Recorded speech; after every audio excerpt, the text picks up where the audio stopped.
Bonjour à toutes et à tous et bienvenue sur Mosaïque Cristal. C'est une émission un peu spéciale aujourd'hui puisqu'on va aborder en détail le troisième tour des élections départementales. Notre envoyé spécial est sur place, on y reviendra juste après les titres du journal. Les conseillers départementaux sont élus depuis dimanche, mais le troisième tour a lieu ce jeudi avec l'élection du président du département. 3 candidats se sont officiellement fait connaître. Jean-Luc Boll, l'actuel maire de Montigny-lès-Metz, et Patrick Weiten, le président sortant pour les indépendants de Moselle. Le troisième est un candidat Les Républicains. Il s'agit de Jean François, conseiller départemental du canton des Coteaux de Moselle. 19 points étaient à l'ordre du jour du dernier conseil municipal avant la pause estivale ce mercredi soir à Bitche. Des modifications au projet de requalification du centre-ville ont été apportées, des subventions exceptionnelles ont été attribuées ou encore une décision budgétaire modificative pour le projet de jardin partagé. La SEM Sarreguemines Confluence Habitat remplace l'OPH Sarreguemines Confluence Habitat. Elle est née d'une fusion-absorption entre la Casque, la ville de Sarreguemines et l'Adestia CDC Habitat. Pour être en conformité avec la loi Elan, la ville de Sarreguemines et la Casque avaient besoin de s'engager avec un partenaire. C'est chose faite avec l'Adestia CDC Habitat. La finale du challenge inter-école de la sécurité routière de la Casque s'est déroulée avec la participation de 64 élèves. Ils étaient sélectionnés grâce à leur score élevé après 5 mois de théorie et de pratique. Ce mercredi, ils ont effectué leur dernier tour de piste et participé à des ateliers de premiers secours ou encore de tri et recyclage. Le Golf de Bitche cherche de nouveaux adhérents pour pallier la baisse de fréquentation due à la crise sanitaire. Des initiations gratuites sont possibles le dimanche en juillet sur inscription. L'établissement travaille avec les écoles primaires de Bitche qui vont s'affronter lors d'un challenge le 2 juillet et souhaitent relancer l'école de golf qui manque d'adhérents. L'information est tombée hier après-midi. REC Solar reporte sa décision finale concernant son usine de panneaux photovoltaïques. Le projet n'est pas abandonné pour autant. REC Solar devrait dévoiler sa décision pour la construction de l'usine sur l'Europole 2 à Ambach fin juin. Le groupe confirme cependant sa volonté de voir le projet aboutir rapidement. Et ce deuxième report concernant la décision du projet REC Solar n'entame pas la confiance de Marc Zingraf. Il suit de près l'avancée du dossier en tant que maire de Sarreguemines et premier vice-président de la Casque en charge du développement économique. On écoute sa réaction. Il faut du temps. On a aujourd'hui de gros enjeux sur notre territoire. Celui de REC en est un. Il faut garder confiance. Je pense que pour l'instant, il faudra le temps qu'il faudra, mais nous serons là pour accompagner cette décision, pour la recevoir et j'espère qu'elle sera positive. Toujours confiant dans le fait que ce projet puisse voir le jour ici sur notre territoire ? Toujours confiant, bien sûr. Et en attendant d'en savoir plus sur le développement économique à Ambach, on s'intéresse à la politique en Moselle. Aujourd'hui, c'est ce qu'on appelle communément le troisième tour des élections départementales. Ça se passe à Metz. On retrouve Julia sur place. Il y a beaucoup d'agitation aujourd'hui au conseil départemental ? Alors oui, évidemment, il y a de l'animation. C'est un jour un petit peu comme une rentrée des classes avec les anciens qui retrouvent leurs habitudes. Et puis les nouveaux, ils sont 30 cette fois-ci qui font leur entrée dans l'hémicycle. Alors si on regarde par exemple au niveau de l'arrondissement de Sarreguemines, parmi les 6 conseillers départementaux, le binôme du canton de Sarreguemines, Evelyne Firtion, Jean-Claude Cunat, ainsi que Sonia Christinelli Frébeuf dans le canton de Sarralbe et David Suc dans le canton de Bitche sont désormais des habitués, tandis que Sophie Pastor du canton de Bitche et Romuald Yayaoui du canton de Sarralbe découvraient les lieux ce matin. Cette séance d'installation qui s'intitule officiellement Réunion de droit était présidée par le doyen de l'Assemblée, Luc Corradi. Et avant de s'atteler aux dossiers départementaux en se répartissant en commissions, la première mission des 54 conseillers départementaux, c'était d'élire leur président. Et je peux dire président car il n'y avait pas de femmes candidates. Ce sont 3 hommes qui briguent le poste. Merci Julia pour ces précisions. On revient vers toi un peu plus tard dans l'émission. Ils sont 3 à avoir une chance parmi les candidats. Il y a l'actuel maire de Montigny-lès-Metz, Jean-Luc Boll. Reportage de Jean Milon, Baptiste Deveau et Tim Girard. Se présentera pas, Jean-Luc Baul a enfin levé le voile en début de semaine sur sa candidature à la tête du département.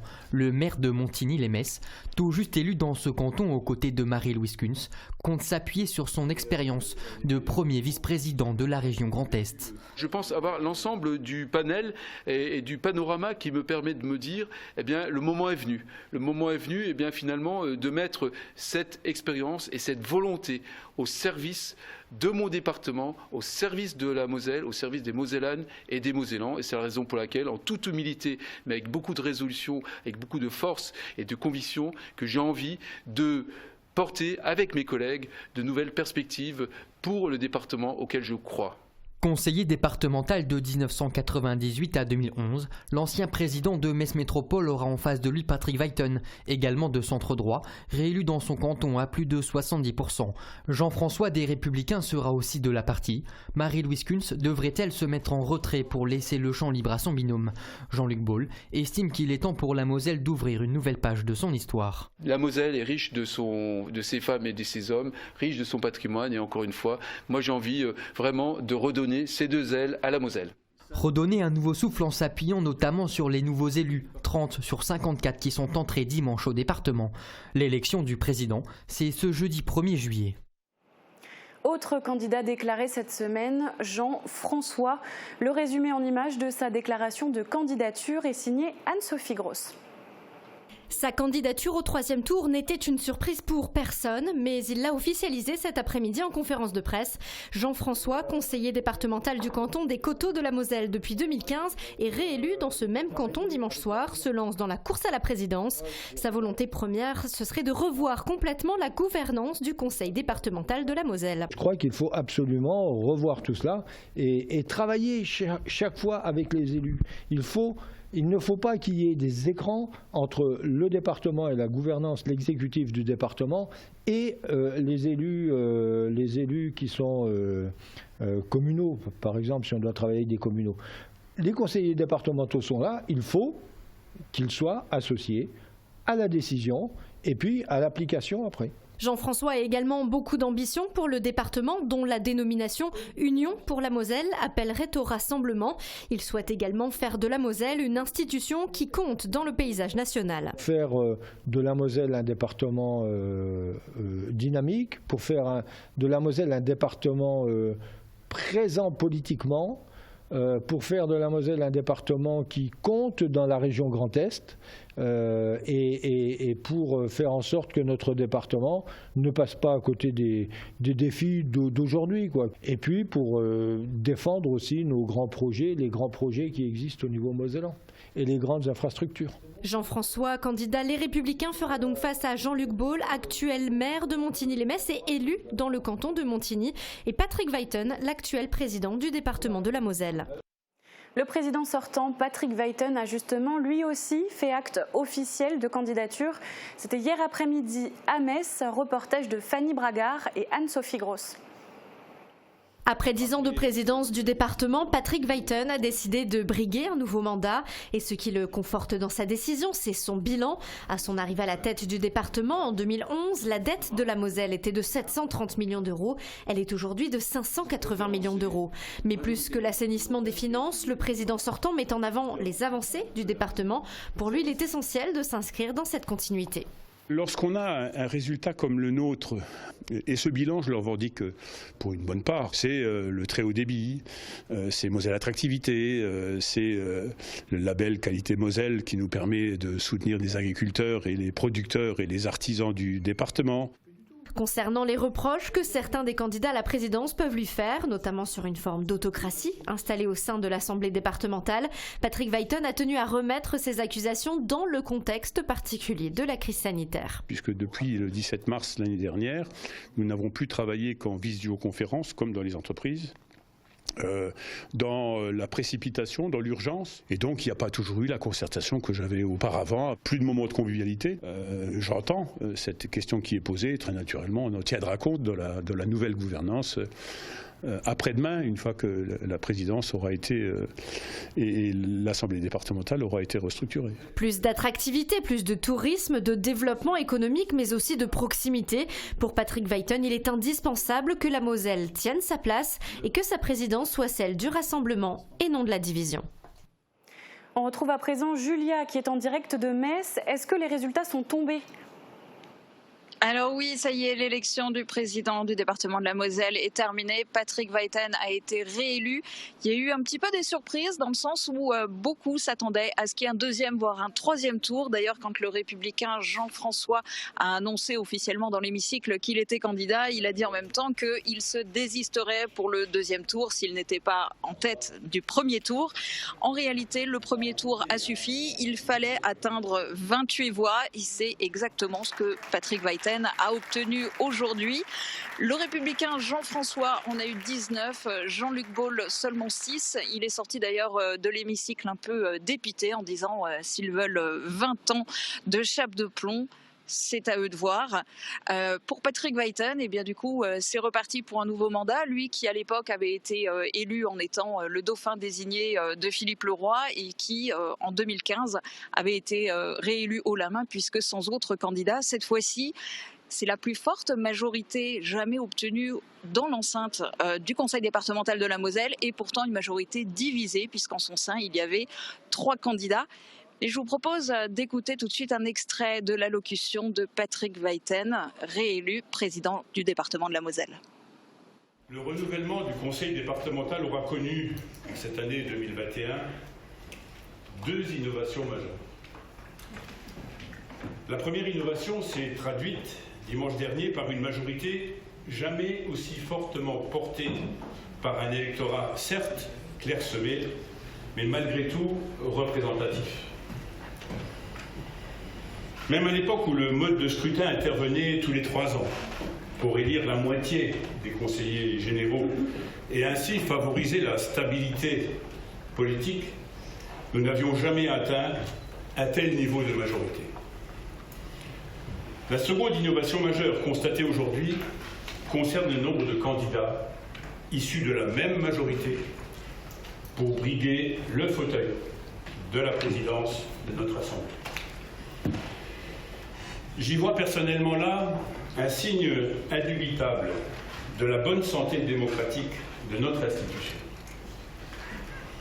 Mes challengers ont ainsi donné naissance à cette jurisprudence qui marquera sans nul doute un tournant historique dans le vécu du conseil départemental de la Moselle. Au-delà de ces innovations majeures que je souhaite maintenant dépasser, je voudrais assurer chacune et chacun d'entre vous qu'il y aura à ce plateau, terme que j'emprunte au Sénat, Madame la sénatrice, il y aura le président de l'ensemble de l'Assemblée départementale, quels que soient nos courants de pensée portés, tous par nos valeurs républicaines. Et de la politique départementale, on passe à la politique locale. Un dernier conseil municipal avant les vacances à Bitche hier soir. L'occasion de régler plusieurs affaires courantes et notamment l'attribution de subventions exceptionnelles. Les détails dans ce reportage de Catherine Henrich. 19 points à l'ordre du jour du conseil municipal de Bitche. Parmi eux, une décision budgétaire modificative pour le projet de jardin partagé qui avance plus vite que prévu et dont le coût de réalisation se précise. Les subventions sont accordées. Le préfet de la Moselle a retenu le dossier et par arrêté du 9 juin 2021 a attribué une subvention de 25 000 € à la ville de Bitche, soit 50% du montant des travaux prévus. Le projet se localise sur un terrain de 2585 m² appartenant à la ville. Celle-ci le mettra à la disposition des administrés par le biais d'une convention pour la réalisation de jardins partagés et familiaux. Le CCAS encadrera ce projet. Les jardins partagés seront réalisés à plusieurs et les récoltes seront partagées. Quant aux jardins familiaux, ils seront attribués à une famille, comme à l'époque dans les cités ouvrières. Ces jardins partagés seront mis en place à côté du stade Saint-Sébastien. Dans l'appel à projet, le cahier des charges impose une étude des sols qui sera effectuée le 16 juillet prochain pour un coût de 4 128 €, permettant ainsi un démarrage rapide des travaux d'aménagement. Au titre des subventions exceptionnelles, 150 € ont été alloués à un beachois qui va participer au mois d'août au mythique Ultra Trail du Mont Blanc. Et puis l'entente jeune Le Fort Verrier qui organise une semaine de stage 100% foot au mois de juillet avec la participation de plusieurs personnalités et une soixantaine de jeunes a sollicité l'aide de la ville pour un montant de 1 500 €. Enfin, il a été apporté des modifications au projet de requalification du centre-ville entamé par l'équipe municipale précédente. Les modifications du projet sont entre autres son prolongement, porte de Strasbourg, une prise en compte du stationnement avec l'intégration de la rue Charles de Gaulle et l'aménagement d'un espace de jeu d'eau pour un coût de 1 022 600 €. Joël Oliger, adjoint aux animations, a clos la séance en présentant l'ensemble des animations de l'été dans la ville fortifiée. Pas d'estival cette année encore, mais beaucoup d'événements au Stadtweiher ou au Jardin pour la Paix. Sans transition, l'OPH Sarreguemines Confluence Habitat se transforme et devient la SEM Sarreguemines Confluence Habitat, une fusion-absorption entre 3 partenaires, la Casques, la ville de Sarreguemines et Adestia CDC Habitat, qui permet d'être en conformité avec la loi Elan. Guillaume Dimonteil nous en dit plus. Avec 1571 logements et 300 foyers résidences, l'OPH Sarreguemines Confluence Habitat était trop petit. La loi Elan demandant aux offices de ce type d'avoir au moins 12 000 logements. SCH devait donc s'engager avec un partenaire. C'est désormais chose faite avec l'arrivée d'un nouvel acteur aux côtés de la communauté d'agglomération Sarreguemines Confluence et de la ville de Sarreguemines. Il s'agit d'Adestia, société de CDC Habitat, une entreprise qui gère plus de 500 000 logements. Cette SEM est constituée de 3 actionnaires, la Casques à hauteur de 62%, la ville pour environ 8% et Adestia CDC Habitat pour près de 30%. On a une gouvernance locale, les décisions se prendront ici, sur le territoire. Nous conservons également nos personnels, des personnels expérimentés, 37 personnes qui œuvrent ici pour le bien du territoire. La création de cette SEM permet à l'Office d'avoir davantage de moyens financiers. Adestia CDC nous apporte 10 millions d'euros qui vont entrer dans les moyens de l'ensemble pour agir sur le territoire. La réhabilitation du parc locatif reste la priorité de la SEM, qui dispose également de la possibilité de développer d'autres projets de logement. Nous sommes au mois de juillet et le soleil n'est malheureusement pas au rendez-vous. On regarde tout de suite les prévisions météo de Sandrine pour demain. La météo vous est présentée par le Crédit Mutuel. Une banque qui appartient à ses clients, ça change tout.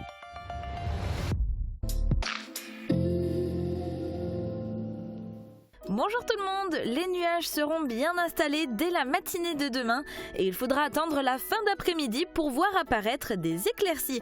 Mais une fois que le soleil fait son apparition, les températures remontent avec 22 à 24 degrés au maximum. Demain, nous fêtons les Martiniens et il fera jour de 5h31 à 21h39. Passez tous une belle journée et à demain! Merci d'avoir suivi la météo avec le Crédit Mutuel. Une banque qui appartient à ses clients, ça change tout. Découvrez la 2e édition de la Summerfest tout au long de l'été à Sarreguemines. Au programme, des animations estivales, de nombreux spectacles d'art de rue, de théâtre, cirque, déambulations, mais aussi des activités en présence d'associations locales. Sans oublier vos commerçants et restaurateurs de proximité. De nombreux produits sont à découvrir sur le périmètre de la Summerfest. De l'hôtel de ville à la place du marché. En exclusivité cette année, vivez le grand festival d'orgue de Barbarie en clôture d'événements. Retrouvez les infos sur sarreguemines.fr. J'aime écouter de la musique. Est-ce possible avec un appareil auditif ? Les appareils haut de gamme possèdent un mode musique qui permet de traiter ce signal non pas comme du bruit, mais de profiter pleinement de la musique sans la dénaturer. Ordinateur, imprimante, réseau, IP Connexion vous dépanne où que vous soyez. IP Connexion, c'est aussi de la téléphonie IP, de la vidéosurveillance et de la domotique. C'est au cœur de l'hôtel d'entreprise des Terrasses de la Sarre, à Sarrebourg, que la société Global Bureautique a choisi d'installer sa nouvelle agence. Nous inaugurons notre agence de Sarrebourg depuis le temps qu'on voulait s'y implanter. Cette nouvelle agence vient renforcer la présence de Global Bureautique en Lorraine pour une meilleure réactivité dans ses différents domaines. Impression, sécurisation des données, dématérialisation, écran de communication, nouvelle génération et bien plus. Les Sarrebourgeois et les proches de Sarrebourg ont envie d'un partenaire local. Il y avait quelqu'un historiquement qui était là depuis longtemps, donc avoir un peu de concurrence, ça va être sympa. Partenaire incontournable des petites et moyennes entreprises dans le Grand Est, avec 45 techniciens de terrain et 4000 produits en service, Global Bureautique, c'est votre spécialiste des solutions d'impression et de gestion documentaire. Nous avons un savoir-faire depuis de longues années et nous serons fiers de vous servir tout proche de chez vous.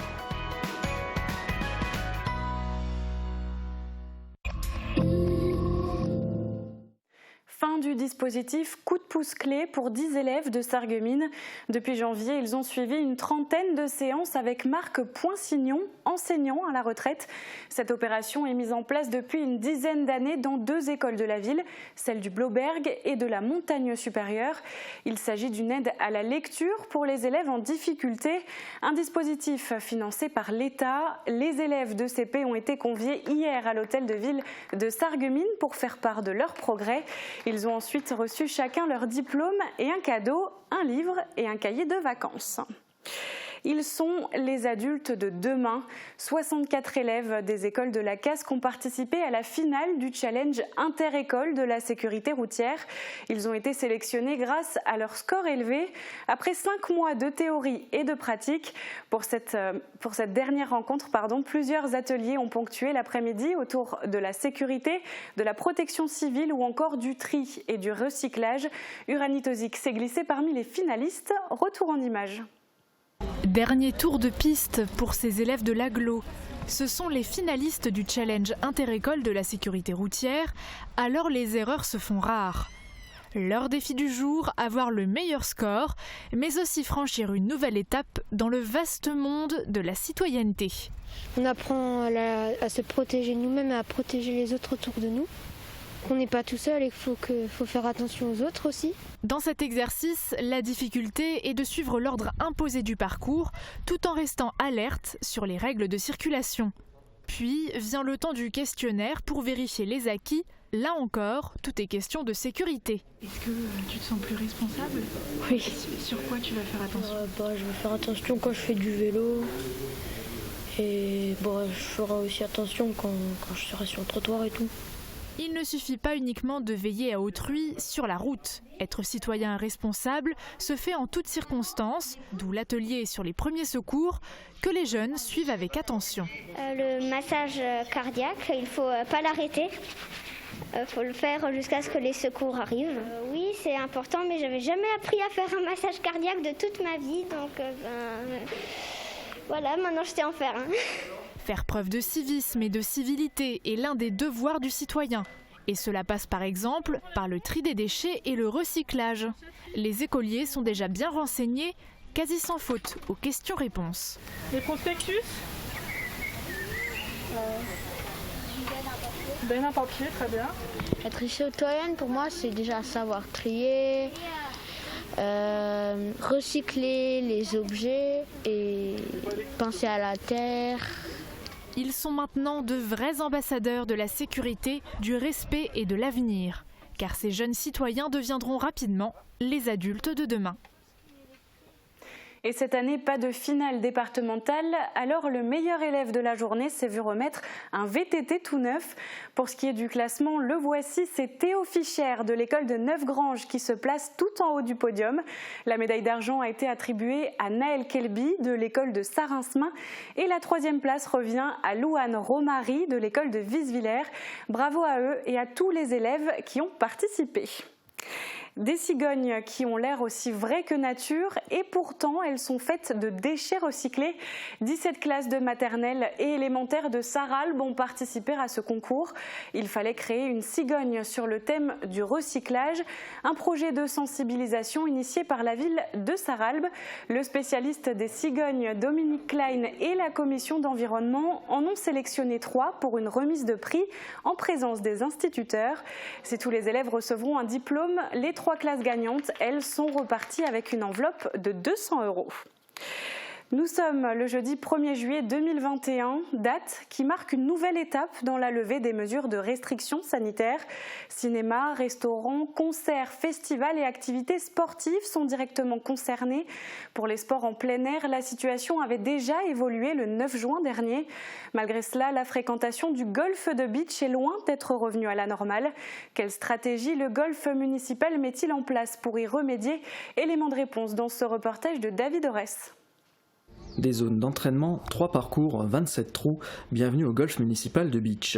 Comme beaucoup d'activités sportives et de loisirs, l'établissement a été lourdement touché par la crise sanitaire. Fermé lors du premier confinement, il est resté ouvert durant les 2 suivants, étant considéré comme une activité de plein air compatible avec le protocole sanitaire. Malgré cela, la fréquentation a considérablement baissé. Test PCR, règle des 30 km, les touristes allemands manquent à l'appel. Nous étions toujours dans les 600 abonnés et cette année, les Allemands qui avaient l'habitude depuis 20-30 ans d'être membres chez nous ont marqué une pause et puis donc on espère pouvoir reprendre 2022 plus sereinement. Soit 200 abonnés en moins en 2020. Pour faire face financièrement, un dossier a été réalisé par la municipalité pour obtenir une aide de l'État. Chaque année, le golf de beach propose des initiations. Habituellement prévues au mois de mai et juin, elles ont été décalées en juin et juillet. Tous les dimanches, il est possible de tester gratuitement le club sur inscription.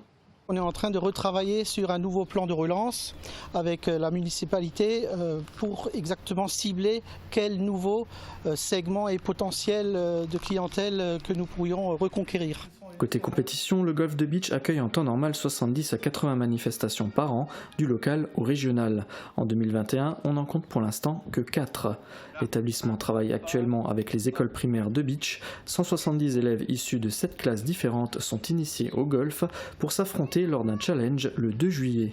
Le plan de relance, pour nous, c'est surtout déjà de travailler avec les enfants localement et de créer une clientèle locale, que ce soit au restaurant, que ce soit sur le golf. Le client de demain, ça va être les clients de proximité. Le golf de beach souhaite étendre ce challenge inter-école à l'ensemble du pays de beach. L'objectif est également de relancer l'école de golf qui manque d'adhérents, un problème qui touche la discipline à l'échelle nationale.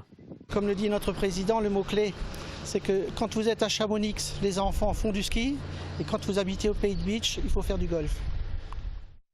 Et on reste dans le thème du sport. Assia Touati, la nageuse sarregueminoise qui évolue à Toulouse, s'est qualifiée pour les Jeux Olympiques de Tokyo. Il y a quelques semaines, elle n'a pourtant pas réussi à se qualifier en 4 x 100 mètres. C'est donc en relais 4 x 200 mètres que la sarregueminoise ira se battre aux côtés des Bleus lors des prochains JO. Camille Daubat et Aurélie Muller, elles, n'ont pas réussi à se qualifier pour les Jeux. Cependant, Aurélie Muller verra tout de même Tokyo en tant que consultante pour France Télévisions. Et tout de suite, sortez vos agendas, je vous ai préparé quelques idées de sortie pour ce week-end. C'est parti!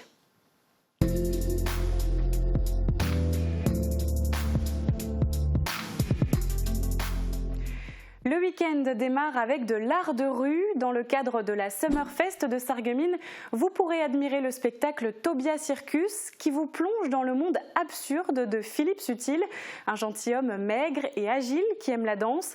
Il est aussi fasciné par l'équilibre et veut défier la force de gravité afin de dérober la légèreté pour la partager avec le public. Ce spectacle se tiendra sur la place de la République samedi et dimanche dès 15h. Le reste de la programmation du festival est à retrouver sur le site internet de la ville de Sarreguemines. Et après l'art de rue, direction Sarralbe, où vous pourrez parcourir les allées du marché du terroir et de l'artisanat sur le parvis de la mairie. Une petite restauration sera disponible sur place et vous pourrez en profiter pendant le concert de Apro Jean-Philippe Trio.